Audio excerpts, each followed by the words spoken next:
छत्तीसगढ़ के deputy CM Vijay Sharma आज अपने एक दिवसीय प्रवास पर खैरागढ़ जिले के ग्राम पचपेड़ी पहुंचे, जहां मां शाकंभरी जयंती समारोह में उन्होंने शिरकत की। पटेल मरार समाज द्वारा आयोजित आराध्य माता शाकंभरी देवी जयंती समारोह में जहां डिप्टी सीएम विजय शर्मा का भव्य स्वागत किया गया, तो वहीं समाज के मेधावी छात्र छात्राओं का सम्मान भी डिप्टी सीएम के हाथों किया गया।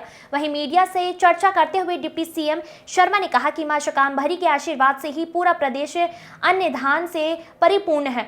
उनका आशीर्वाद लेने वो आज समाज के इस कार्यक्रम में पहुंचे। वहीं कवर्धा जिले में पिछले दिनों बैगा आदिवासी समाज के लोगों की संदिग्ध अवस्था में मृत्यु होने के सवाल पर डिप्टी सीएम ने कहा कि जो तथ्य अब तक सामने आए हैं उस आधार पर यह दुर्घटना प्रतीत हो रही है। अगर जांच की आवश्यकता पड़ी तो जांच किया जाएगा।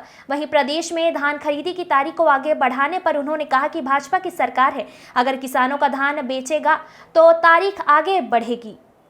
हम मां शाकंभरी जयंती का आयोजन था और मां शाकंभरी जयंती का आशीर्वाद समूचे प्रदेश में सबको प्राप्त है, मिलता है। उनके आशीर्वाद से ही धन धान्य से परिपूर्ण है छत्तीसगढ़।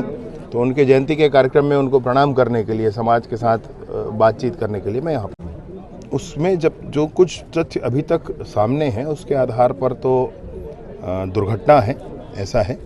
अगर और इसमें कोई जांच की आवश्यकता है, आप ऐसा सजेस्ट करते हैं तो मैं एक बार और कहता हूँ।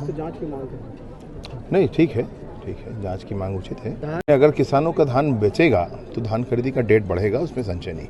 वो कोई बहुत बड़ी परेशानी नहीं है। भाजपा की सरकार है भैया, किसानों की सरकार है। पुलिस वाले मन हमला रोड बचे कहता है पीटे बुटाए नहीं, मोर आवाज मोर अधिकार वाले गिरे हो कर रायपुर को तब मोर पांव ल दोनों पकड़ के इतना जोर से खींची महतारी के पीठ शर्ट फट गए और पीठो फटी।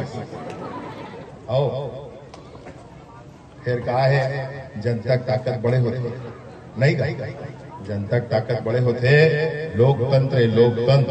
अब लोकतंत्र की खूबसूरती आवे कि पूरा राज बदल गए, डरावना राज बदल गए, काली छाया है छठी से और विष्णुदेव सरकार, पालनहारी सरकार छत्तीसगढ़ में बनाए हो भैया, अपन छत्तीसगढ़ में।